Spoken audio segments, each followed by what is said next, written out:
Nia Coleman. What the hell did I tell you about sitting there?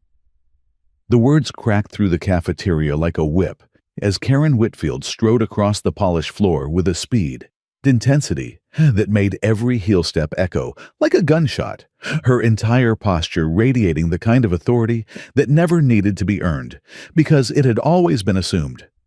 Nia, caught between trying to stand and trying to disappear, looked up with those wide, startled eyes that always made her seem younger than 12, her mouth parting in a desperate attempt to explain something even she already knew wouldn't matter. "Mrs. Whitfield, I'm sorry, But the woman cut her off with a contemptuous scoff, one so sharp it felt almost physical, as she seized the girl's arm and twisted it with a casual cruelty that suggested she'd done this sort of thing before and expected no consequences for it. "Sorry, you think. Sorry cuts it," she said, leaning closer, her voice dripping disdain. "These tables are for real families. Families who pay real money, not charity cases like you." With that, she yanked Nia out of the chair so abruptly, the child nearly fell, and the tray she'd been eating from toppled over the edge of the table, hitting the ground with a loud crash that sent mashed potatoes sliding in one direction and a carton of milk exploding in another. The splatter drew a ripple of laughter from the surrounding tables, high, bright voices of children who had been raised to find other people's humiliation amusing, or at least acceptable. "Please. My dad pays the same." Nia protested, her voice trembling as she tried to hold herself together. "Your dad!" Karen shoved her sharply toward the dim corner of the cafeteria, as if she were pushing a misbehaving pet rather than a human child. "Your daddy is probably some welfare leech who lied on your application. Now get back there with the rest of the diversity hires before I have you expelled." At that precise moment, a man appeared in the doorway, tall, dignified, carrying a brown paper lunch bag that slowly loosened in his grasp as he froze in place. Darius Coleman, Secretary of Education of the United States, though that title meant nothing here, stood completely still as he watched his daughter stumble toward the darkened corner of the room. Her head bowed so low her chin nearly touched her chest, her small shoulders shaking in a way that revealed more than any words could have. His mouth opened, but no sound emerged, because in the span of 3 seconds between the milk hitting the floor and his daughter's quiet whimper, he realized he was witnessing something no parent should ever have to see, and he had never felt further away from her. But 6 hours earlier, everything looked different. Darius had been sitting in his Washington, D.C. office, a room swallowed by stacks of budget reports, reform proposals, and investigation files. Documents that represented every broken piece of a national education system he had spent 3 relentless months trying to repair from the top down. The brass nameplate on his desk, polished by his assistant just the day before, read Secretary of Education, United States Department of Education. A title that still felt unreal to him in quiet moments. His phone buzzed. A notification glowed on the screen. Nia's birthday, 12 years old today. He leaned back in his chair, suddenly struck by the unsettling realization of how quickly time had passed without his permission. When had she turned 12? When had they last sat together at the kitchen table? Was it last week? 2 weeks ago? Or had it been even longer? He opened their message thread and scrolled through lines of cheerful short texts, messages crafted by a child who never wanted to be a burden. "School's good, Dad. Don't worry about me. Focus on your work." A knock at the door broke his thoughts. "Sir, the conference call with the governor begins in 5 minutes," his assistant said from the doorway. But Darius didn't respond immediately. He stared at the photo on his lock screen, Nia on her first day at Kingsley Dominion Academy, wearing her crisp new uniform, smiling with a pride so bright it could light an entire room. He had chosen that school after months of research, convinced that the $45,000 tuition was justified by what they promised: inclusion, progressiveness, diversity, opportunity. After her mother's passing 3 years ago, he had wanted to give Nia a world where she would never have to question her worth or her place. Suddenly he straightened. "Cancel the call," he said. His assistant blinked. "Sir, cancel it. Reschedule for tomorrow." He grabbed his coat. The decision already made. "I'm going to see my daughter. The drive from D.C. To Kingsley Dominion took 2 hours, and for the first 30 minutes he let himself drown in the familiar storm of policy debates and administrative demands that filled his phone line. But then somewhere along a tree-lined stretch of highway, he turned off his phone, rolled down the windows, and let the warm spring air press gently against his face. He couldn't stop thinking about Nia's voice from their call the night before. It wasn't what she said, it was what she didn't say. It was the tiny hesitation before answering, the strained cheerfulness, the forced brightness. He'd told himself she was simply adjusting, that she was tired, that he was overthinking. Now that rationalization felt like guilt, disguised as logic. He stopped at a small deli near the school, a familiar place where he and Nia had once shared countless lunches, before life became complicated, and grief settled over their home like a permanent shadow. He ordered 2 turkey and Swiss sandwiches with extra pickles, her favorite. And when the woman behind the counter recognized him, she smiled with a softness that made him feel seen in a way he hadn't in a long time. "Haven't seen you around lately," she said. "Work," he replied. "Too much work. She'll be happy to see you." Would she? He wasn't sure. Lately, he had been fighting for millions of children he would never meet, yet he hadn't realized how far he was drifting from the one child who mattered most. He parked in the visitor lot of Kingsley Dominion, taking in the imposing building stone columns, manicured lawns, a fountain that shot arcs of crystal water into the air, as if announcing prestige with every splash. Inside the front office, he signed in with his driver's license, purposely choosing not to reveal his federal position. Just a regular parent, he told himself. The secretary didn't bother to look up when she handed him a yellow visitor badge. Cafeterias down the hall. The hallways were immaculate, almost ostentatiously so. Marble floors gleamed like polished stone in a museum. Dark wood panels lined the walls. Portraits of distinguished alumni, every single one white, stared down with an air of entitlement so thick it felt like humidity. He pushed that thought aside. This was a good school, a safe school, a school that had promised his daughter a future free from judgment and harm. He reached the cafeteria. The sounds drifting through the door, laughter, chatter, the clatter of trays felt comforting, like the ordinary chaos of childhood. He smiled. He imagined surprising Nia sitting with her, maybe even taking her home early. He carried the lunch bag a little higher and pushed open the door, and the first thing he saw was Karen Whitfield's hand clamped around his daughter's arm. He saw Nia stumble, saw the milk splatter across the floor, saw her cheeks streaked with tears, heard those venomous words hurled at her as if she were less than human scholarship trash. Diversity quota. You people. The lunch bag slipped from his fingers and hit the ground with a soft thud. No one noticed. No one cared. Because every eye in that room was fixed on Nia, her humiliation, her pain, her forced silence, while some students laughed, some recorded, and others simply watched with a chilling, complicit stillness. Darius felt something inside him crack, yet he forced himself not to move. He stepped behind a column, pulled out his phone with trembling hands, and pressed record. He didn't understand everything yet, but he understood this. Something terrible was happening here. And whatever it was, it had been happening to his daughter for a long time.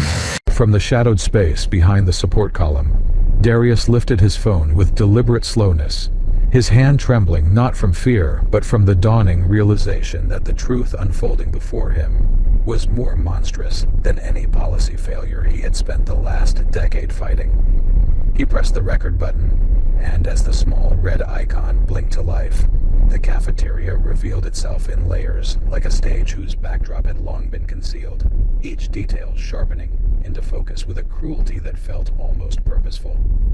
The center of the cafeteria, bathed in warm, natural light pouring through the tall windows, was filled with spacious, circular tables, cushioned chairs, and groups of white students lounging, comfortably laughing, as though nothing in their world could possibly go wrong.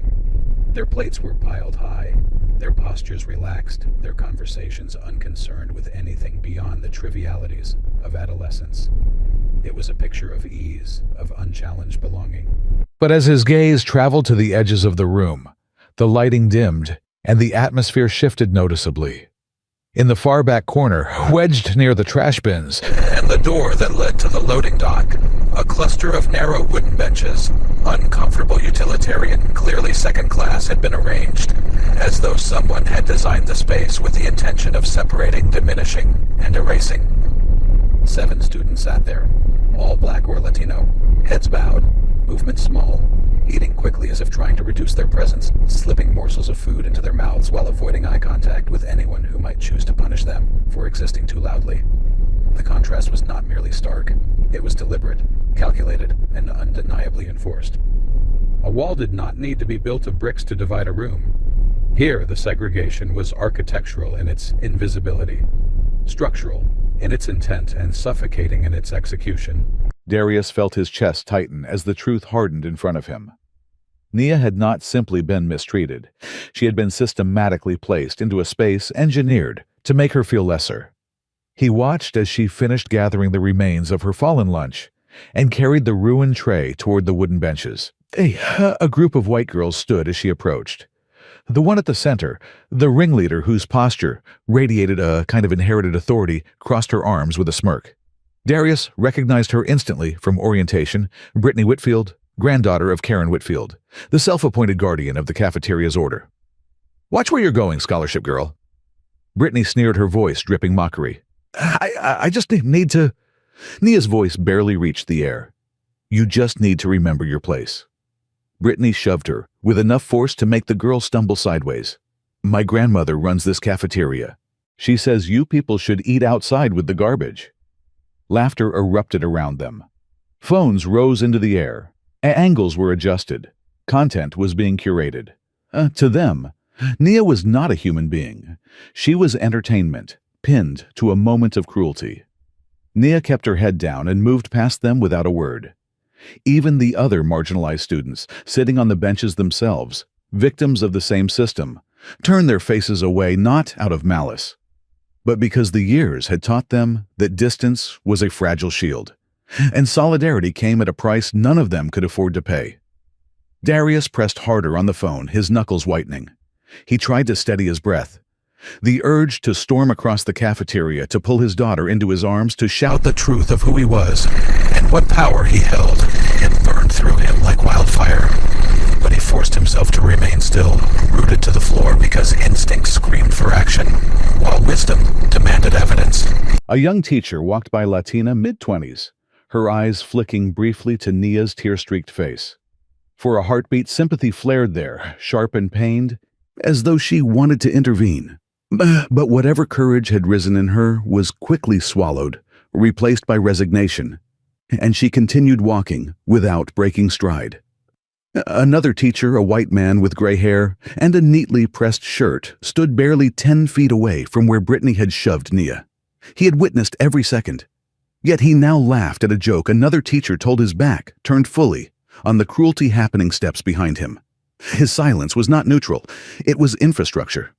The realization settled cold and heavy in Darius's mind. The system here was not broken. This was exactly how it had been designed to function. Then, as if summoned by the very idea of control, Karen Whitfield emerged from the kitchen area, with a clipboard in hand, surveying the cafeteria with the sweeping, self-satisfied gaze of someone who believed she owned every inch of the space before her. Her eyes traveled across the center tables, nodding approvingly at the neatly organized clusters of white students basking in the best lighting. But when her gaze landed on the corner on Nia on the benches, on the students deliberately segregated, her expression hardened into one of irritation, sharpened by authority. She marched directly toward Nia. "Nia Coleman," she barked. The girl jolted upright as though struck. "Yes, ma'am," she whispered. "Did you try to sit at a premium table again? I just thought you thought wrong." Karen grabbed the child's chin, forcing her face upward until Nia's eyes met hers wide and wet and afraid. "How many times do I have to explain this? Those tables are reserved for families who contribute. Real families, not affirmative action cases. My dad pays the slap." Though not forceful enough to leave a mark, echoed through the cafeteria with such sharpness that the air itself seemed to recoil. Conversations halted mid-word. Forks froze halfway to mouths. Even the humming of the fluorescent lights seemed to dim. Karen leaned closer, her face inches from Nia's. Don't you dare talk back to me. Your kind gets into this school through quotas, through pity. You want to sit at the good tables. Tell your daddy to donate a building. Until then, you eat where I tell you to eat. Nia's bottom lip trembled as she bit down hard, trying to stop the tears from coming. Preserve whatever fragile piece of dignity she had left. From behind the column, Darius felt the edges of his vision blur with a red he'd never known before. He forced himself to remain absolutely still. He had to see it all. He had to document it all. There could be no gaps, no doubts, no denials, no room for anyone to lie about what was happening here. A Latino boy, maybe 13, lifted his hand timidly at a nearby bench. "Mrs. Whitfield, may I get more water?" Without looking at him, she snapped. "You had your chance during your designated refill time. Sit down." "But I'm really thirsty. I have soccer practice after I said sit down." Her voice cracked like a whip. "You diversity students get one water refill. One. If you can't manage that, bring water from home." Behind her, a white student stood up, crossed the cafeteria, filled his bottle at the water fountain, and walked back without a single glance from Karen. 2 minutes later, another white student did the same. Then another. The rules were not rules. They were weapons. A black girl around 14 stood to throw away her tray. Karen materialized in front of her with startling speed. "Where do you think you're going to throw away my trash, ma'am? Not through here, you're not. Scholarship students use the bins by the back door. But that's all the way, did I stutter, back door. Now." Defeated. The girl turned and walked the long route past the kitchen and all the way to the loading dock. Darius glanced at the timer on his phone. 12 minutes. 12 minutes of deliberate cruelty, so practiced it might as well have been written into a training manual. Nia had been at Kingsley Dominion for 7 months. 7 months of silence. 7 months of pain hidden behind a brave smile. 7 months of protecting her father from the truth because she knew how much weight he already carried. The realization cleaved through him. His daughter had been living in hell, and he had never seen it. As Darius continued filming from behind the column, the cafeteria's orchestration of cruelty unfolded with a precision that could not have been accidental. And the sharper he looked, the clearer it became that every gesture, every reprimand, every restricted path and rigidly enforced rule existed to uphold an invisible hierarchy carved deeply into the school's daily operations. The realization settled on him like a weight he had no language for, pressing into his ribs until each breath felt thinner than the last. Karen Whitfield, clipboard tucked under her arm like a general surveying her battlefield, strode back toward the center tables with the brisk confidence of someone who believed her authority was not merely institutional, but moral, as though the social architecture of this cafeteria were something she had personally erected and was now tasked with defending. She clapped twice, sharp commanding and conversations quieted, in a way that spoke to a long-established culture of obedience. "Attention everyone," she announced, her voice swelling with pride, as if she were imparting a great truth rather than enforcing a cruel lie. Students looked up, teachers paused mid-chew, and the entire room focused on her with an attentiveness that suggested this speech was far from new. "I want to remind you all of the cafeteria standards here at Kingsley Dominion Academy. This is an institution built on excellence, built by families who value quality, who value tradition." Her hand swept across the center tables, her gesture slow and sweeping, as though displaying a museum exhibit of wealth and legacy. "These families have contributed millions to make this school great. They deserve premium treatment." Then she turned deliberately, almost ceremonially, toward the far corner, where Nia and the other marginalized students sat small and silent in the shadows. Her finger extended like a weapon.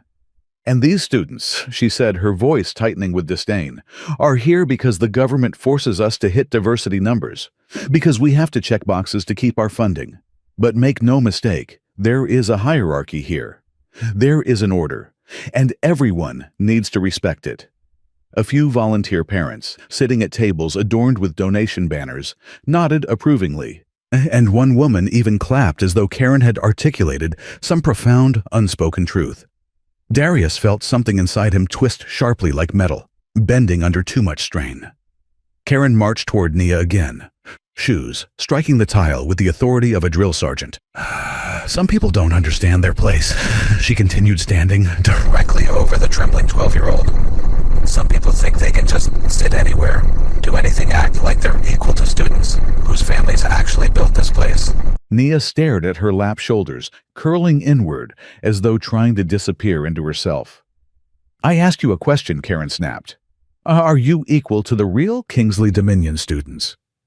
Her voice cut through the air, slicing into the little pockets of silence that had formed around them. No, ma'am. Nia whispered the words so faint they barely existed. Louder, Karen demanded, so everyone can hear. This time the trembling in Nia's voice was unmistakable. No, ma'am. A few gasps rippled through nearby tables, not out of sympathy, Darius realized, but out of satisfaction. The hierarchy had been publicly reinforced again, its lines drawn deeper. Karen straightened to satisfaction, settling on her face like a completed task. Then she walked away. That was somehow louder than the entire cafeteria combined. Darius's vision blurred at the edges, a halo of red encroaching like a warning flare. Yet he forced himself to keep recording, anchoring himself in the knowledge that this footage needed to be undeniable, airtight, incontestable. A voice rose nearby, a timid one, belonging to a Latino boy, seated at the end of the bench. Mrs. Whitfield. May I please get more water? He asked, lifting his empty cup slightly. His tone polite, careful, almost apologetic for needing anything at all. Karen didn't bother turning to look at him. You had your chance during your designated refill time, she said curtly. Sit down. But I have soccer after school, he murmured. I'm really thirsty, I said. Sit down. The crack of finality in her voice left no room for appeal. The boy lowered his hands slowly, swallowing a disappointment so practiced it no longer resembled emotion. Across the room, a white student strolled casually to the water fountain, filled his bottle to the brim, and returned to his seat without even a glance in Karen's direction. 2 minutes later, another did the same. Then another. No reprimands, no restrictions, no designated refill times. Rules were not rules, Darius saw clearly. They were instruments. A black girl, maybe 14, stood to throw away her tray. Karen materialized in front of her like a barrier springing from the ground. Where do you think you're going? She demanded. To throw away my trash, ma'am. Not through here, you're not. Scholarship students use the bins by the back door. But that's all the way. Did I stutter back? Door. Now.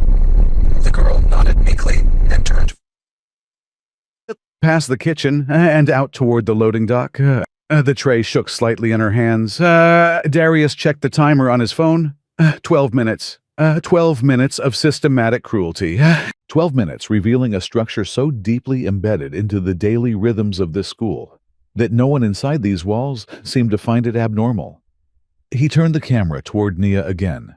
She sat perched at the edge of the bench, trying to make herself small, touching only the very corner of the seat, like a child terrified of taking up too much space. Her eyes were red, her breath shallow, and in that moment, Darius understood something that fractured him. For 7 months, 7 long silent months, his daughter had endured this treatment every single day, then returned home each afternoon with a smile carefully stitched across her face, so he wouldn't worry, wouldn't ask questions, wouldn't be burdened by the truth she had chosen to carry alone. And in protecting him, she had been unprotected by everyone else. The knowledge cut deeper than anything he had expected to face that day. The camera captured it all: the benches, the hierarchy, the segregation disguised as policy, the emotional violence disguised as discipline, the cruelty disguised as order. And as he pressed the phone closer to his chest to steady his shaking hand, Darius realized something else. He was no longer simply watching. He was gathering evidence, and evidence, when placed in the right hands, could bring an entire institution to its knees. Karen Whitfield had barely finished her little sermon on hierarchy when the cafeteria doors swung again. But this time it wasn't with the arrogance of someone enforcing power. It was with the slow, deliberate entrance of a man whose footsteps carried the weight of a father approaching the wreckage of a world he once believed was safe. Darius emerged from behind the column, his phone still recording from the pocket of his jacket, though now the device felt less like a tool and more like a living witness pressed against his heart. He crossed the floor with a calm so unnatural that it drew the attention of students before they even understood why they were turning to look at him. When he reached the wooden bench where Nia sat, he placed a hand gently on her shoulder, an action so soft, so careful that it contrasted the brutality she had endured only moments earlier, and made the tenderness almost painful. Nia looked up, and the transformation in her face happened in a single breath. Relief surged, first bright and desperate, but it quickly collided with terror, because she understood instantly what his presence meant he had seen. "Dad," she whispered the word, dissolving as quickly as it formed. "Hi, baby," he answered, his voice steady, despite the storm gathering under it. "I brought you lunch." The room, which, moments ago, had been alive with chatter, began to soften into a subdued murmur, its confidence shaken by the unexpected presence of this quiet, composed man. Students watched with wide, uneasy eyes, as if sensing a shift in the room's gravitational pull. Karen noticed the shift too, and spun around, irritation flashing across her face before it transformed into thinly veiled impatience as she marched toward them. "And who are you?" she demanded, her tone clipped, as though she were scolding an intruder trespassing on her domain. Darius turned to her slowly, not with fear, not with anger, but with the stillness of someone memorizing the face of the person who had inflicted harm on his child. "I'm Nia's father," he said, every word measured. "And we need to talk about what you've been doing to my daughter." Karen's eyes narrowed in disbelief, then hardened into the kind of arrogance that came only from decades of unchallenged authority. She looked him up and down, taking in the modest suit, the worn edges of the cuffs, the serenity in his posture that she mistook for weakness. "Your daughter," Karen snapped, "has been repeatedly violating cafeteria protocols.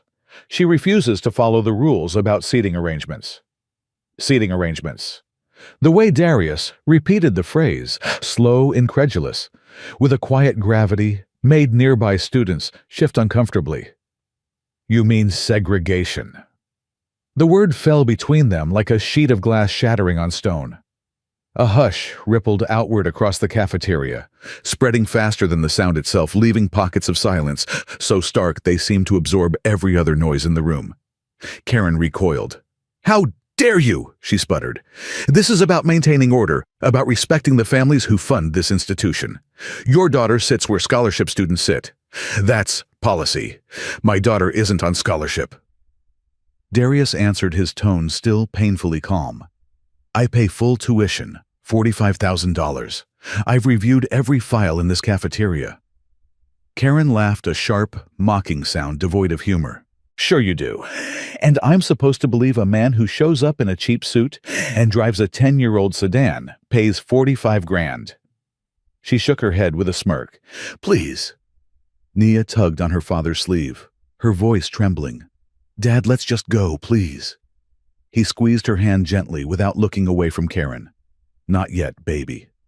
Karen, emboldened by her own authority, stepped closer until she was nearly nose to nose with Darius, her voice lowering into something venomous. "Listen to me very carefully. I don't know what story you told admissions, and I don't care. But in my cafeteria, there are rules.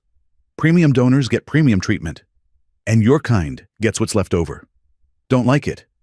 There's the door." The phrase hung in the air, "your kind," and the weight of its meaning pressed hard against every breath Darius took. His jaw tightened, though his voice remained unnervingly measured. "My kind? Oh, don't start with the race card." Karen scoffed, rolling her eyes dramatically. "I'm talking about income, about contribution, about families who actually matter to this school's success versus families who are here to make us look diverse in the brochures." Before Darius could respond, another figure emerged from behind the food line.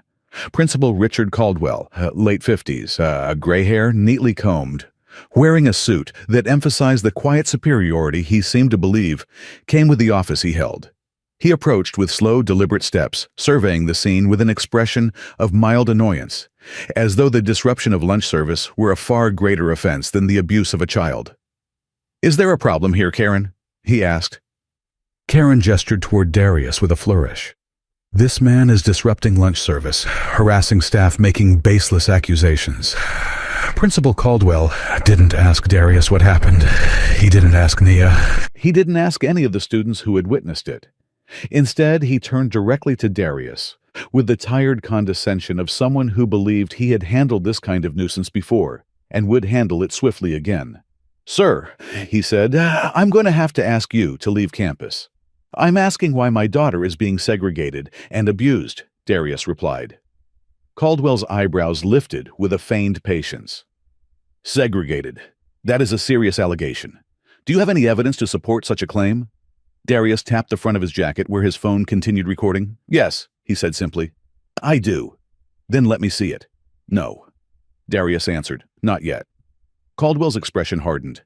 "In that case, I'm afraid you need to leave immediately before I have security remove you. I have a right to know why my daughter is being mistreated."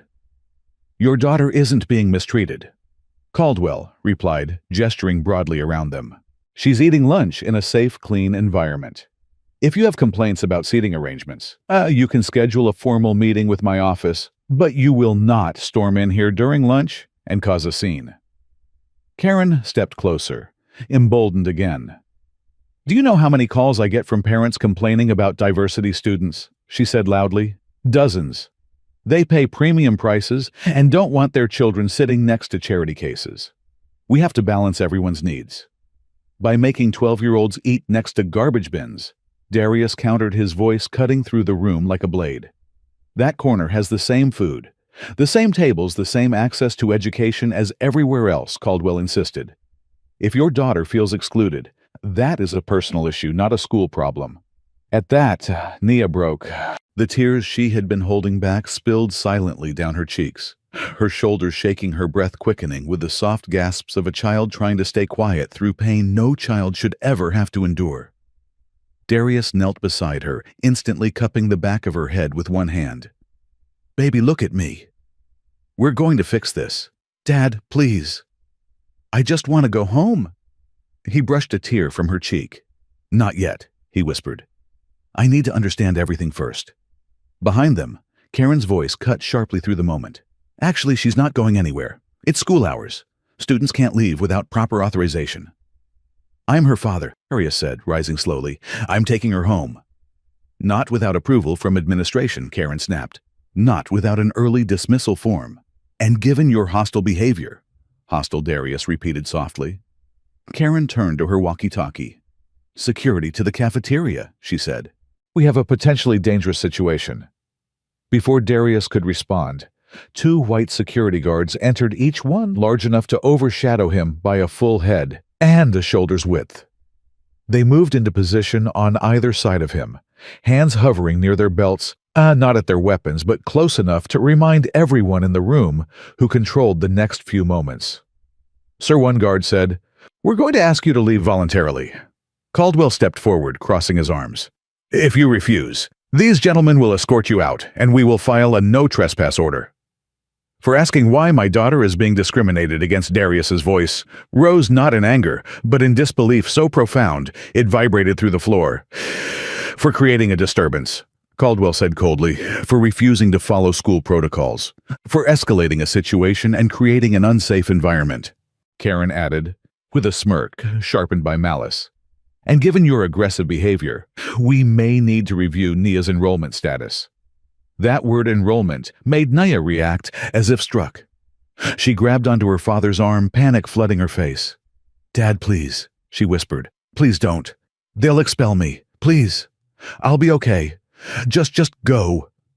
And that moment, her pleading, her terror, the trembling in her voice fractured Darius in a way no professional defeat ever had, because his daughter was begging him to walk away from her suffering simply because she believed any attempt to defend her would cost her the future she had worked so hard to earn. Caldwell nodded to the guards. "Escort him off campus." The guard stepped forward and seized Darius by the arms, not gently, not neutrally, but with the firm, bruising grip of men accustomed to dealing with problems. Nia cried out and tried to follow, but Caldwell blocked her path. "Miss Coleman," he said, "return to your seat. Finish your lunch. We will discuss your behavioral issues later. My dad, your father is no longer your concern right now." School policy is your concern. Sit down before I add insubordination to the record. Nia looked past Caldwell, toward the hallway where the guards were dragging her father away. "Dad!" she cried, tears streaking down her face.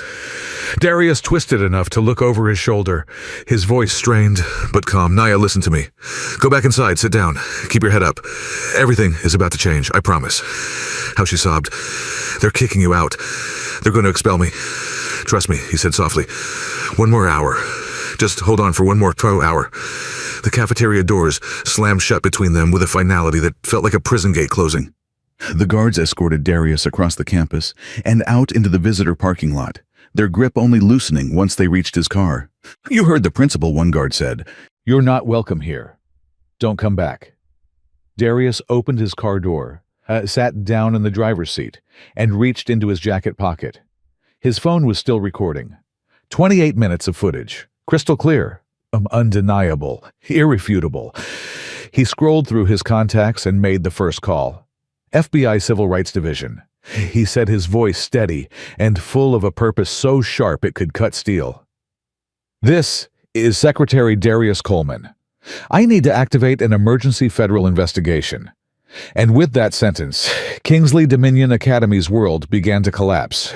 When the guards finally released their grip and stepped back, Darius closed the car door with a calmness that belonged less to serenity and more to the quiet fury of someone who had been pushed past the limits of silence. And for a moment, he simply sat there, letting the sting of his bruised arms settle into his awareness, as he reached into his jacket and pulled out the phone that had captured every second of the brutality he had just witnessed. The recording was still running, 28 minutes and counting, and as he pressed stop and watched the thumbnail preview appear, he knew with absolute clarity that the footage was the fuse that would ignite the downfall of an institution that had hidden behind glossy brochures and false promises. He scrolled through his contacts with a deliberate slowness, his breath steadying not because he was calm, but because each inhalation reminded him of his responsibility, not as a Secretary of Education, not as a public figure, but as a father whose child had been harmed in a place he had trusted. His thumb paused over a number he had memorized long before he ever imagined needing it. The line clicked after the first ring. "FBI Civil Rights Division. This is Director's Office. This is Secretary Darius Coleman," he said, his voice flattening into the controlled tone of a man shifting fully into power. "I need to activate an emergency federal investigation. I have documentation of systematic civil rights violations at a federally funded institution. I need a team at Kingsley Dominion Academy within 30 minutes. There was a brief silence on the other end of the line. Surprise, then urgency. "Sir, can you verify your identity?" Darius recited his federal ID number, his authorization code, and the direct internal line that only a handful of senior officials possessed. "Verified, Mr. Secretary. Dispatching a team now." "What is the nature of the violation's racial segregation?" he said, each syllable ringing cold and precise. "Systematic discrimination against minor children. Hostile educational environment. Misappropriation of federal funds. And—" he inhaled once sharply. "Assault on a federal official." The voice on the other end sharpened. "Sir, did you say assault on a federal official?" "Yes." "They put their hands on me. They forcibly removed me from campus. It is all captured clearly on video. Understood, Mr. Secretary. A full team is mobilizing immediately." He ended the call without ceremony and immediately dialed another number a line, routed directly to the Department of Justice. Then another. Then the Deputy Secretary of Education. Then the White House Counsel. Then the Communications Director for the agency who handled emergency media briefings. Each call was short, efficient, and reverberated With the unmistakable authority of a man who had stopped asking for compliance and had begun commanding it. When the fifth call ended, he turned the key in the ignition not to drive away, but to pull forward one block just far enough to park in a spot that allowed him a full, unobstructed view of the front entrance of Kingsley Dominion Academy. He rested his hands on the steering wheel, watching waiting steady as stone. Inside the cafeteria, unaware of the avalanche hurtling toward them, Karen Whitfield returned with the triumphant swagger of someone who believed she had successfully restored order to a system that depended on her cruelty to function. She clapped her hands twice, her voice rising with satisfaction as she addressed the room. Attention, everyone. I want you all to witness what happens when people don't respect authority, when they don't know their place. Students looked up, some curious, some amused, some already pulling out their phones to record the next moment of public humiliation. Karen pointed toward the shadowed corner, where Nia sat, trembling and silent. That girl's father has just been permanently banned from campus, she announced, her voice almost celebratory. And her enrollment is now under review. Let this be a lesson. Kingsley Dominion has standards. We do not tolerate troublemakers. The center tables erupted into scattered applause. Some students cheered, others smirked. Brittany Whitfield let out a loud, gleeful whoop bye-bye scholarship girl, even though Nia had never once been on scholarship. Nia didn't move. Her tears had stopped not from comfort, but from the hollow numbness of a child running out of ways to hold herself together. She sat rigid, staring at her trembling hands, her throat too tight to swallow. Karen leaned down toward her again, lowering her voice into something even crueler Because it disguised itself as empathy. Your father should have taught you better. Should have taught you to be grateful for what you have. Now you'll probably lose it all, she whispered. Such a shame. Nearby, Principal Richard Caldwell walked over, the triumph in his expression, so poorly hidden it bordered on smug. He and Karen spoke in hushed voices, wearing satisfaction like a badge. Caldwell pulled out his phone and began typing with urgency. I'm drafting the expulsion letter now, he murmured. We'll cite parental misconduct, hostile family environment threat to campus safety. Make sure it's airtight. Karen replied. I don't want any appeals. I want her gone by Monday. Done, Caldwell said. I'll have legal review it this afternoon. Then, unbelievably grotesquely, they high-fived two adults, celebrating the destruction of a child's future as though it were a minor administrative victory. They did not know that outside in the parking lot, the man they had just thrown out was watching the front doors with the calm certainty of someone who had already set in motion a process neither of them could stop. They did not know that his next move would involve not anger, not shouting, not threats, but something far more devastating. Accountability. Federal accountability. And the storm he had summoned was almost here. Inside the cafeteria, as Karen Whitfield basked in the fleeting triumph of having banished a father and humiliated a child, the atmosphere shifted almost imperceptibly, as though the building itself sensed an approaching reckoning that no one within its walls had the awareness or authority to stop.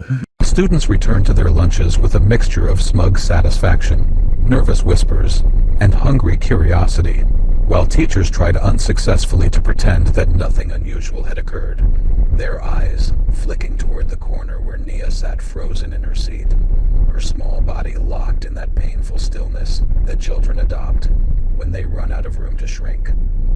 But then, like the faint rumble that precedes a tectonic shift, a sound began to roll across the school grounds, distant at first, then unmistakable, the rhythmic mechanical thump of a helicopter's blades cutting through the air. The noise grew louder, closer, more urgent, and within seconds the students near the windows leapt from their seats, pointing skyward as the cafeteria buzzed with confusion. A sleek, unmarked black helicopter descended onto the athletic field, its rotors blasting gusts of wind that whipped across the courtyard, sending loose papers Swirling and rattling the tall windows with a force that made several students scream. Before anyone could fully absorb the shock, another sound pierced the air sirens, multiple sets of them wailing in tight formation, as a convoy of SUVs and dark federal sedans screeched into the parking lot. Inside the cafeteria, conversations collapsed into silence. Heads turned, phones lifted, breath caught. Karen stood near the kitchen entrance, frowning in disbelief. What on earth? But her confusion was cut short when the cafeteria doors burst open, slamming against the walls as 15 federal agents in tactical vests swept inside with swift, practiced precision, their presence sucking the oxygen out of the room. They positioned themselves at every exit, their movements crisp, and synchronized their expressions unreadable behind dark aviator glasses. The lead agent stepped forward, voice booming with controlled authority as he held up his credentials. FBI, everyone remain calm and stay seated. This is an official federal investigation. A stunned gasp rippled through the room. Teachers froze mid-motion. Students clutched their phones. Someone whispered, "Is this a drill?" But the tremor in their voice betrayed the truth. No school would dare rehearse something like this. Karen's confusion hardened into annoyance as she marched forward, still clinging to the illusion that she held dominion over this space. "Investigation? Of what? Who called you there? Must be some mistake, ma'am." The lead agent interrupted with a tone so flat and authoritative, it left no room for negotiation. "Principal Caldwell and Mrs. Karen Whitfield need to come with us. Now." Caldwell pushed through the crowd of stunned students, his face pale but trying desperately to arrange itself into the mask of calm leadership he had worn for decades. "I'm Principal Caldwell," he said, his voice cracking slightly. "There must be some misunderstanding. This is a private educational institution, and we have not." "There is no misunderstanding," the agent replied. "You will come with us immediately." And in that moment, when two federal agents moved into position at his sides, Principal Caldwell's posture collapsed by a fraction, the first tremor of fear rippling through the facade he had spent his entire career constructing. Karen, equally stunned, tried to take a step back, but an agent gently, firmly guided her forward. "You're interfering in school operations. This is ridiculous. I haven't done anything wrong." She sputtered, as though the sheer force of her indignation could rewrite the law. But federal authority does not bend for small tyrants. The walk to the main office felt like a public procession of downfall. Students pressed themselves against the cafeteria windows, whispering frantically, recording every second. Teachers stood frozen, unable to reconcile what they were seeing with the familiar rhythms of their daily routines. When the office door opened, Karen's indignation evaporated, because seated calmly in Principal Caldwell's chair, surrounded by agents who had already secured the room and accessed the school's computer systems, was Darius Coleman. Not the man Karen had ejected from the building. Not the man she believed she could dismiss with insults. But the United States Secretary of Education, the person whose authority flowed through every federal dollar that kept this school's doors open. Karen's face drained of color so rapidly, it looked as though the ground had shifted beneath her. "You," she whispered, horror choking her voice. "Please sit down, Mrs." "Whitfield Darius," said quietly, his tone carrying a weight so heavy and final that resistance became not just futile, but inconceivable. "I will not security get This man out of... An agent stepped forward. "Ma'am, sit down." The command hit her like a blow. She collapsed into the nearest chair, trembling. Beside her, Principal Caldwell sank into another seat, his hands shaking uncontrollably. Sweat began to bead At his temples as his eyes darted around the room, searching for an escape that did not exist. Darius rose slowly, retrieving a black leather credential case from his jacket. He placed it on the desk and opened it, revealing the gold-embossed federal seal. United States Department of Education. Office of the Secretary Darius Coleman Caldwell made a strangled noise. Then his eyes rolled back. His body slumped forward. An agent caught him before he slid to the floor. "Get water," the agent ordered, "and a medic if he doesn't come around." Karen stared at the credential, then at Darius, then at the agents, her mouth opening and closing soundlessly, like a drowning swimmer searching for air. Darius turned calmly to another agent. "Agent Morrison, please read them their rights." Karen shot to her feet in blind panic. Wait, please. I didn't know who you were if I had known." Darius's eyes hardened with a clarity that cut deeper than rage. "If you'd known," he said softly, "you would have treated my daughter like a human being. You would have reserved dignity only for children whose parents held power." He leaned forward, his voice low enough to make Karen flinch. "That is exactly the problem." Agent Morrison stepped forward, snapping handcuffs open with a cold metallic click that reverberated like a verdict. "Karen Whitfield, Richard Caldwell, you are under arrest for violations of federal civil rights law, Title VI of the Civil Rights Act of 1964. You have the right to remain silent." Karen began to shake. Real tears, terrified, unpolished, unplanned, slid down her cheeks. "Please," she whispered. "I have grandchildren here. I've worked at this school for 30 years. I'll lose everything." Darius watched her with a stillness born not of satisfaction, but of a profound understanding that justice, true justice, always arrives later than it should, but never too late to matter. "You should have thought about that," he said quietly, "before you hurt children."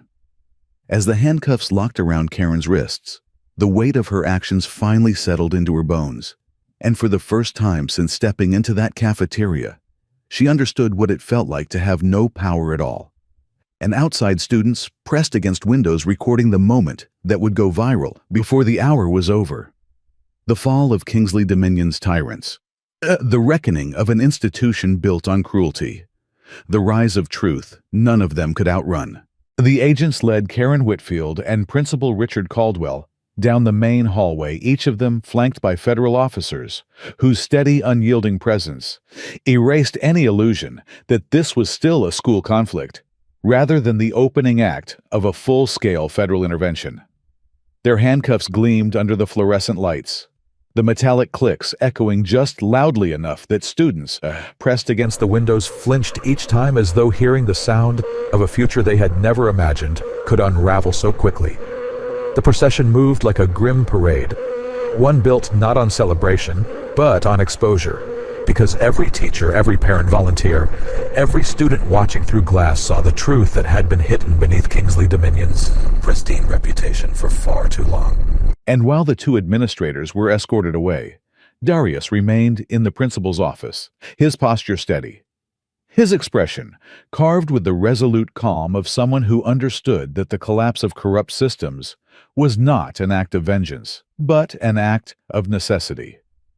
Agents moved briskly around him, securing files, unplugging hard drives, photographing documents, and labeling every piece of evidence with colored tags that matched an internal federal code. Even the room itself seemed to shrink under the weight of accountability. The trophies on the shelves, the framed awards, the polished wooden desk, all of it felt suddenly hollow, stripped of authority, now that the truth had stepped fully into the light. Outside, the agents escorted Caldwell and Karen past the cafeteria windows, and a wave of stunned disbelief rippled through the students who watched as the handcuffed administrators passed through the courtyard. Some students gasped, some recorded, some stood frozen with half-eaten food suspended midway to their mouths. Brittany Whitfield, who had filmed Nia's humiliation earlier with gleeful enthusiasm, now dropped her phone entirely. Its case hitting the floor with a sharp crack as her face drained of color, her fingers trembling in a way that betrayed the sudden dawning realization that the entire school had shifted beneath her feet, And she no longer knew where she stood. The moment the agents placed Karen and Caldwell into the back of the FBI vehicle's doors, slamming shut with the cold certainty of a justice system that had no more patience for Kingsley Dominion's silent cruelties, the energy on campus swelled into something frantic, chaotic, almost electric. News vans rolled up the driveway. Journalists rushed forward with microphones poised like weapons, and cameras swiveled to capture every second of the unprecedented scene, unfolding at what had once been marketed as one of the most prestigious private academies in the state. Inside the cafeteria, where students had been ordered to remain until further notice, the chaos reached its own boiling point. Voices rose, overlapping in frightened whispers and incredulous exclamations as teens tried to process the surreal transformation of their lunch period into a federal raid. Teachers, shaken and pale, attempted to call for order, but their voices were swallowed by the tidal wave of fear and speculation. Some students cried, some whispered frantically into their phones, others stared in stunned silence. In the far corner, on the same bench where she had been humiliated just minutes earlier, Nia Coleman sat motionless, unable to reconcile the swirl of emotion inside her chest. Her thoughts flickered between the terror of seeing her father dragged out by security, the crushing fear that she would be expelled, and the surreal, fragile hope that maybe, just maybe, this nightmare was finally ending. Her hands trembled against her knees as she tried to understand what any of it meant. But before she could settle on a single thought, a young Latina teacher, Miss Rodriguez, approached her with a mixture of guilt, compassion, and a deep regret that seemed to etch itself into her features. "Honey," she whispered, kneeling, so her eyes met Nia's level. "That man, the one they took outside, is he really your father?" Nia nodded slowly. The Secretary of Education, Miss Rodriguez, asked, her voice cracking, as though the weight of that revelation shattered something inside her. Another nod. "Oh, God," Miss Rodriguez whispered, covering her mouth with one trembling hand. "I should have helped you. I should have done something. I'm so sorry." Around them, other students shifted uneasily, slowly backing away from the bench.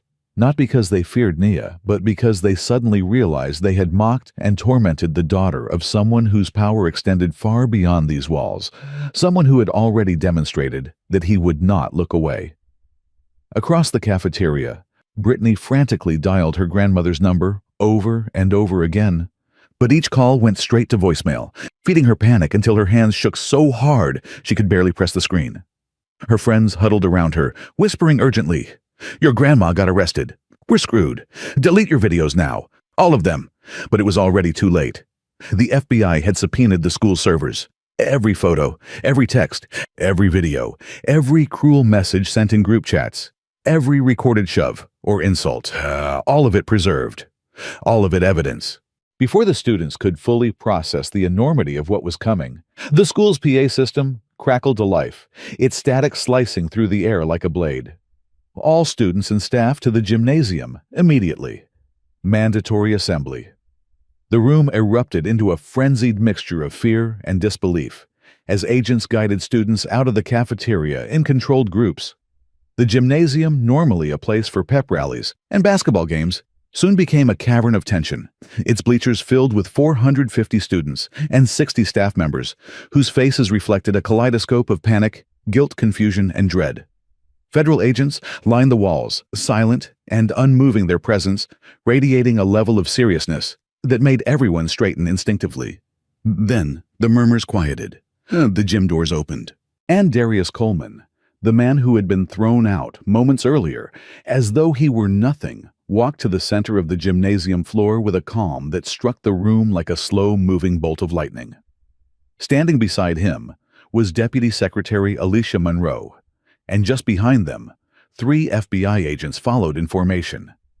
Every whisper evaporated, every breath tightened, every eye locked onto the man who mere hours ago had been just another parent dropping off lunch, and who now stood before them with the full authority of the federal government resting on his shoulders.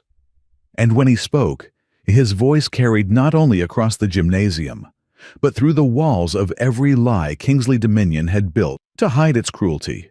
When Darius stepped onto the center court of the gymnasium, the room, once a cacophony of frightened whispers and frantic speculation, fell into a silence so complete and heavy, it felt almost physical, as though the very air had thickened around the students and staff who realized, perhaps for the first time, that their school was no longer a sanctuary of privilege, but a building under federal occupation.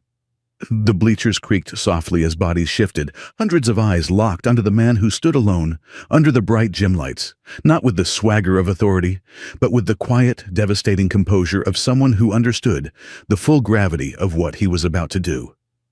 "My name is Darius Coleman." He began, his voice steady and resonant, the calm before a storm that had already swept across the campus. United States Secretary of Education, and Nia Coleman's father. A ripple of gasps moved through the room like a wave cresting over uneasy water. Some students clutched at their backpacks or jackets. Some teachers bowed their heads. Others stared straight ahead, unable to reconcile the man before them with the one they had allowed to be dragged out like a troublemaker just an hour earlier. This morning, Darius continued, and though his voice remained controlled, there was a tremor beneath it, a restrained grief sharpened into purpose. "I came to this school to bring my daughter lunch. A simple lunch, turkey and Swiss, extra pickles, her favorite." The detail unnerved the room, humanizing him in a way that pierced through whatever defenses remained. Instead, he said slowly, "I witnessed federal crimes, civil rights violations, child abuse." A shudder rippled across the bleachers. No one moved. Darius lifted his phone, and with a single tap connected it to the gymnasium's projection system. The massive screen at the far end of the gym flickered, then brightened, and suddenly, The entire student body found itself confronted with an image they could not escape: the grainy cafeteria footage, captured from behind a support column, showing Nia being grabbed, shoved, humiliated, reduced to tears before a sea of indifferent or laughing faces. Then, Karen Whitfield's voice, projected through the gym speakers, cut across the silence with a venom that no one could deny. "Scholarship trash doesn't sit at premium tables. Get back to where you belong." The slap echoed horrifyingly loud in the cavernous gym, as dozens of students flinched, some covering their mouths, others staring at the floor in shame. The video showed every shove, every insult, every enforcement of the invisible wall dividing premium families from diversity kids. Every moment in which teachers saw and did nothing. Every second of a system designed not to educate, but to humiliate. 28 minutes of cruelty, projected larger than life, unavoidable, unforgivable. Some students cried openly. Others looked away, faces reddening with guilt or horror. A few vomited into their hands or backpacks, unable to process the brutality they had normalized as background noise. When the video ended, the silence that followed was not simply quiet. It was crushing, suffocating, a reckoning none of them could outrun. Karen Whitfield and Principal Richard Caldwell Darius, said, his voice low, each word heavy with consequence, are now in federal custody. They face 5 to 10 years in prison for civil rights violations. A girl in the bleachers collapsed against her friend, sobbing. Every staff member who witnessed this discrimination will be interviewed by the FBI, he continued. Every student who participated in harassment will face disciplinary action. Every parent who supported or enabled this environment will also face questions. He paused, letting the weight of this truth settle in the room like dust after an explosion. Last year, he said, this school received $12 million in federal funding. Federal funding comes with legal requirements: equal treatment, equal access, equal dignity. Kingsley Dominion violated every single requirement. Teachers bowed their heads. Students stared at their feet. Nobody dared to breathe too loudly. Your funding is now frozen, Darius said. Effective immediately. Gasps, whispers, fear. And if we find evidence of misappropriation, he added, looking directly at the row of teachers who had remained silent for years, administrators will face fraud charges. And if systemic discrimination is confirmed, this school will lose accreditation and may be shut down permanently. A low moan escaped from somewhere in the crowd, someone understanding, maybe for the first time, that the building in which they sat could very well cease to exist before the next school year. But Darius wasn't done. He nodded to Deputy Secretary Alicia Monroe, who stepped forward with a clipboard, her expression solemn. We will now begin corrective action, she said, projecting her voice across the trembling gym. Students of color who experience discrimination, please come to center court. A stunned collective silence followed, and for a moment, no one moved. Then slowly, so slowly, it felt like the air itself was holding its breath. 14 students rose from the bleachers. They moved with caution, with years of internalized fear, dictating the smallness of their steps. They ranged in age from 12 to 16, each carrying the heavy imprint of survival-lowered eyes, hunched shoulders, bodies trained to take up as little space as possible. Nia walked among them, her palms damp, her throat aching, her legs trembling beneath her, as though her body could not decide whether it was allowed to move freely in this space. When they reached center court, the crowd inhaled collectively, not in admiration, but in the recognition of something painful and undeniable. Every one of these children had learned how to make themselves small, because the adults around them had made them feel unworthy of taking up space. Darius approached his daughter first, kneeling so he could hold her face gently between his hands. His voice broke slightly, just enough for the gym to hear the humanity behind the authority. Baby, I'm sorry, I'm so sorry. I didn't know. He swallowed emotion, tightening his throat. I didn't see. And I should have. Failed you. And then, in front of 500 witnesses, Nia fell into her father's arms, releasing months of silent pain, in a wave of trembling sobs that echoed through the gym like a lamentation for every moment she had endured alone. The gymnasium erupted, not with applause, but with crying teacher staff, even some students, grieving for what they had allowed themselves to accept as normal. Darius rose and faced the crowd once more. "Starting today," he said, voice steadier, "now everything changes. The administration is removed. Federal monitors will oversee daily operations. Every policy will be reviewed, every practice examined, every shadow illuminated." He turned toward the staff, the ones who had watched but never intervened. "You have one chance," he said quietly. "Tell the truth, cooperate fully, or face charges as accessories." Several teachers broke down, covering their faces, as agents took note. Then he faced the students. To those who participated in harassment, he said, "You will undergo mandatory counseling, complete community service, and write formal apologies. This incident will appear on your college applications, along with documentation of your remediation." Some students gasped, some began crying, some slumped forward, understanding the lifelong consequences. Finally, Darius turned to the 14 students standing beside his daughter. "And of these young people," he said, voice softening with pride and heartbreak, "you will receive full scholarships, counseling, academic support, everything this school should have given you from the beginning." The gym was a sea of trembling silence when he added, "And the cafeteria segregation ends today, permanently. If anyone attempts to enforce it again, they will answer to the FBI." As he took Nia's hand and walked with her out of the gym, past stunned students, past crying teachers, past an institution collapsing under the weight of its own cruelty, one truth rose above the chaos. This was not the end of the story. This was the beginning of justice. The gymnasium was still trembling with the aftershocks of Darius's words. When he led Nia out of the echoing space, her small hand enveloped in his, guiding her past the place where fear had lived inside her for so long, and toward a quiet corridor that seemed almost unreal after the emotional upheaval they had just endured. But even as he walked her toward the sunlight waiting at the end of that hallway, the story The Reckoning did not pause, because outside the gym, the federal investigation had already expanded in scale, depth, and intensity, swelling into something far greater than any single father's fight for justice. Within the next 48 hours, the FBI's presence transformed Kingsley Dominion Academy from a fortress of privilege into a fully exposed crime scene.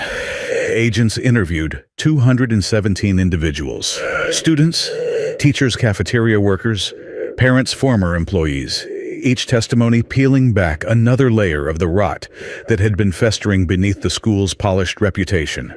Rooms were sealed with yellow tape computers, seized archives boxed up, and even the school's server room was dismantled piece by piece, cables coiled like surgical threads as technicians imaged hard drives filled with years of buried misconduct.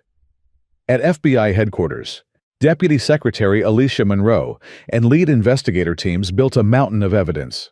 Files covered higher tabletops spilling onto rolling carts, digital folders multiplied like tributaries branching from a poisoned river.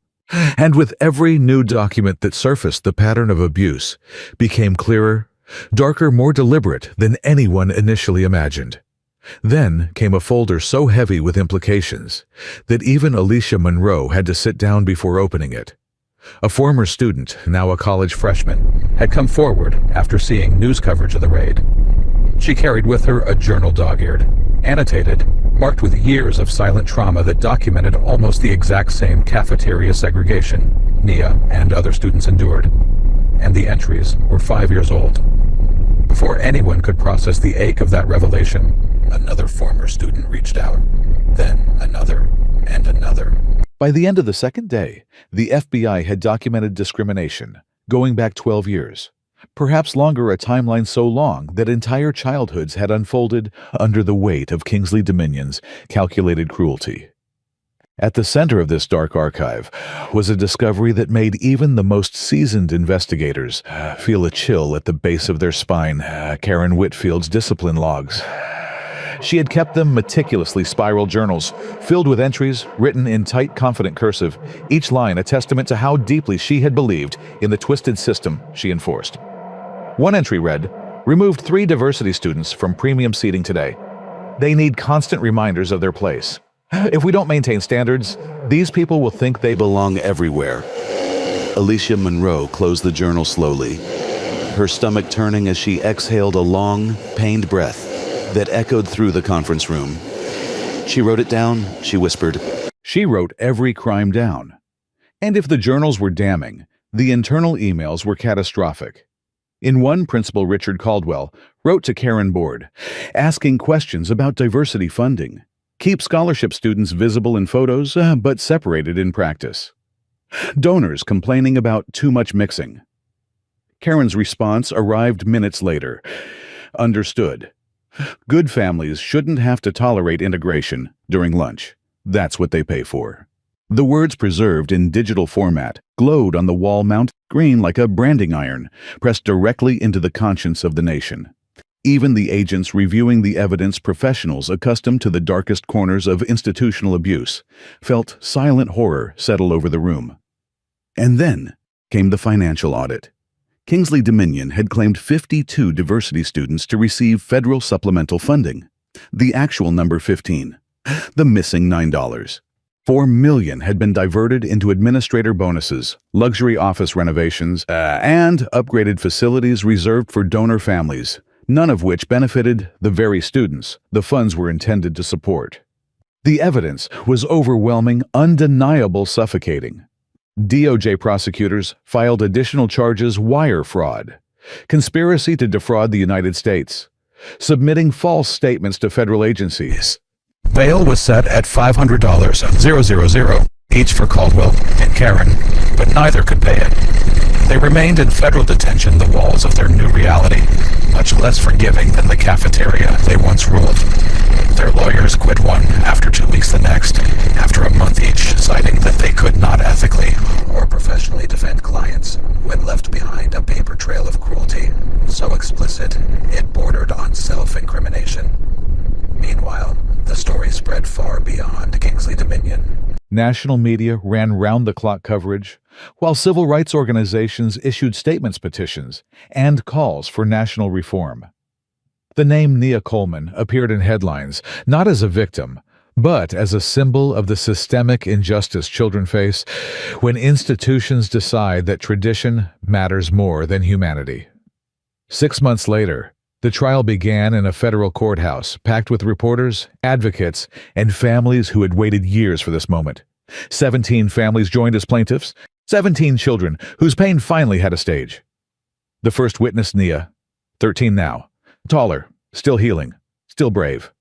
She walked to the stand with trembling hands, but a steady gaze, and the courtroom leaned forward, holding its breath as prosecutor Sandra Williams approached her with a gentleness that acknowledged the weight of the moment.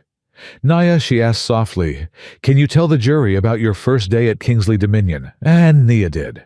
She described her crisp new uniform, her hope of belonging.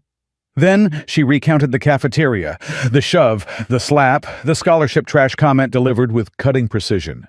And she confessed something that broke the courtroom's composure. "I didn't tell my dad," she said through tears, "because I thought it was my fault. I thought if I could just be quieter and smaller, they'd let me sit with everyone else." Half the jury wiped their eyes. In the gallery, dozens of parents cried openly. When Sandra asked, "Did that work?" Nia shook her head. "No, it only got worse." She spoke for 3 hours. Every minute gutted the room. Every detail scorched another layer of denial from the onlookers. 14 more students testified. Their stories, each one harrowing, painted a landscape of cruelty, so expansive that even the defense's silence felt like surrender. Then came the testimony of Ashley Morrison, a former teacher who had resigned years ago. I tried to stop it once she said, tears slipping down her cheeks. Karen went straight to Caldwell. He told me if I wanted to keep my job, I'd remember who paid my salary. And the diversity students weren't the ones paying. "What did you do?" the prosecutor asked. Ashley looked down, voice cracking. "I quit, and I've regretted every day since that I didn't do more." Finally, Darius testified, not as a father, but as an expert witness. He explained the psychological damage caused by institutional discrimination, the neural impacts of chronic humiliation, the way environments like Kingsley Dominion rewrite the self-worth of young minds. Then he said the words that made even the judge blink back emotion. "My daughter told me she wished she could disappear, because existing meant taking up space she didn't deserve. That's what this school did to her." The defense mounted no witnesses. There was nothing left to argue. The jury deliberated for 4 hours. Guilty on all counts. Sentencing came 3 weeks later, and it would change the nation. When the day of sentencing arrived, the courthouse, usually a solemn backdrop of beige walls, marble floors, and hushed legal discourse, had transformed into a crucible of collective anticipation.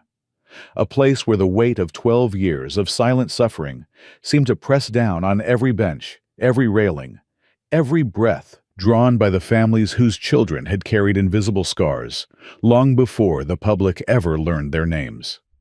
Journalists filled the overflow rooms, advocates lined the hallways, and even the most seasoned courthouse staff admitted in whispers that they had never seen a civil rights case gather such overwhelming emotional gravity.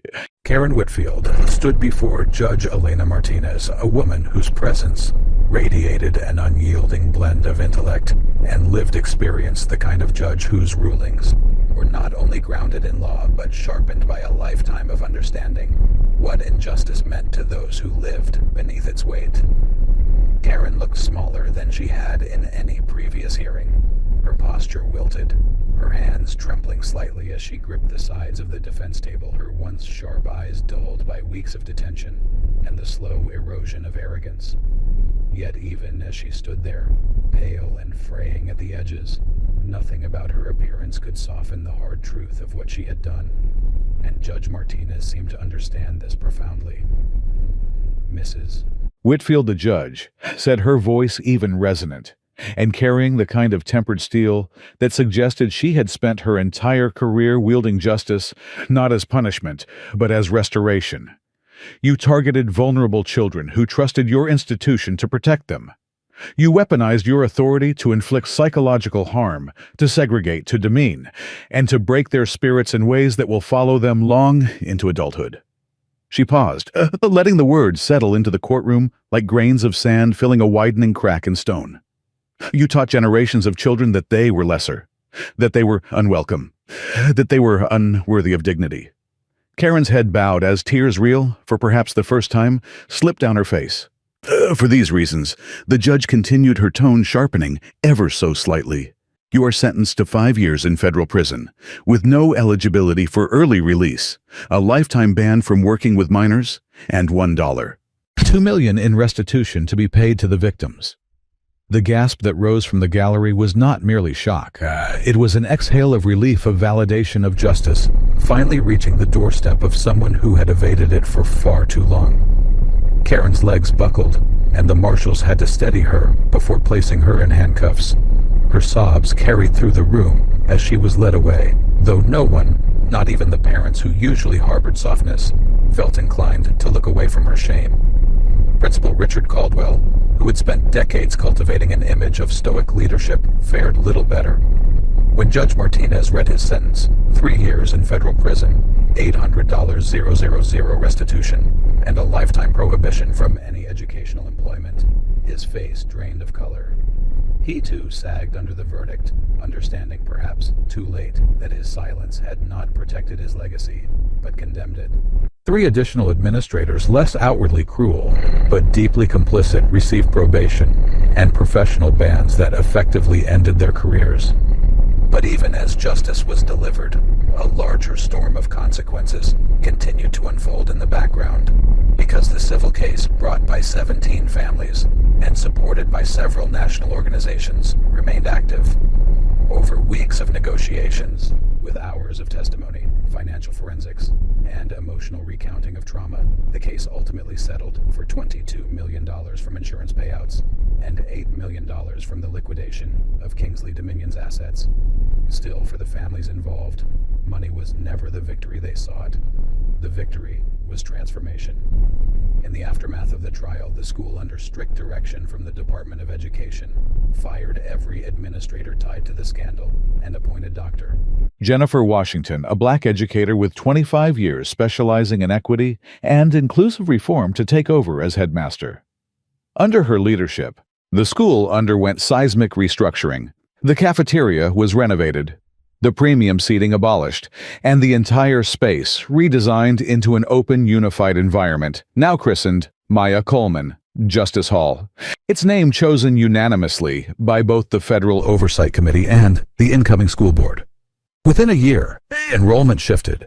Students of color rose to 40% integration, became not only policy, but culture and systems, once used to divide, were repurposed into avenues of empowerment, transparency, and accountability. And while Kingsley Dominion's transformation was remarkable, It was not the only one sparked by the case. 8 months after the verdict, Congress passed the Educational Equity and Transparency Act, quickly nicknamed Maya's Law by journalists. The law required every private school receiving federal funding to publicly report demographic data seeding arrangements, discipline statistics, and resource allocation. Violations resulted in immediate funding freezes, federal investigation, and potential criminal charges. In the first year alone, 47 schools self-reported violations, 12 lost accreditation, 3 shut down permanently, and for the first time in decades, thousands of students who had previously endured discriminatory classrooms found themselves with a voice and a legal framework that finally recognized their suffering. But the system's reckoning did not end there. A national hotline was launched, 1-800-MOA-LAW Anonymous. Confidential, guaranteed action. Within the first 12 months, the hotline received 3,000 reports, illuminating institutional patterns more widespread than the Department of Education had anticipated. Civil rights advocates said the number was both devastating and encouraging devastating, because the problem was deeper than society had believed, yet encouraging, because for the first time, students and families no longer suffered in silence. News networks carried the Kingsley Dominion story for nearly a year, culminating in a Netflix documentary titled Lunchroom Justice. The Kingsley Dominion case, which quickly became required viewing in numerous educational programs. Footage of Karen's arrest, Caldwell's collapse, and Darius's speech in the gymnasium played across social platforms, galvanizing conversations about equity classism and the hidden structures of discrimination in American private education. But the film's emotional core appeared in its final minutes when Nia, now 14, spoke directly to the camera. "What happened to me happens to thousands of kids every day." She said, her voice steady, yet trembling at the edges with memory. "My dad had the power to fight back. Most families don't. That's why Maya's Law matters. It gives everyone that power." Her eyes, bright, determined, unbroken, held the camera's gaze, and in that moment, she became something larger than a survivor. She became a catalyst, a symbol, a reminder that even the smallest child can spark a national transformation when an adult finally listens. And as the documentary faded to black, viewers across the country felt the weight of a truth that would not let them look away. Justice is slow, but when it arrives, it changes everything. In the end, what happened at Kingsley Dominion Academy became more than a case file, more than a courtroom verdict, more than a headline that flickered across news screens for a season. It became a reminder, quiet, unignorable, that injustice does not need to be loud to be devastating, and that sometimes all it takes to expose years of silence is one moment when the right person finally decides not to look away. For Nia, the girl who once ate lunch in a shadowed corner life, did not return to what it was before because it became something better. She walked back into school with her head held higher, not because the world had suddenly become kind, but because she now understood that she deserved a place in it. And she understood something else too. Her voice mattered. For Darius, the father who came only to bring sandwiches and left having changed an entire institution, the lesson was equally powerful. Being a parent meant more than providing opportunities. It meant seeing, listening, and fighting when necessary, even when the world insisted you lower your gaze. And for everyone else, students, teachers, families, the country watching from afar, the story carved one truth into the national conscience: justice does not begin in courtrooms. It begins the moment someone refuses to accept cruelty as normal. And sometimes, all it takes to change everything is a father who walks into a lunchroom at exactly the right time.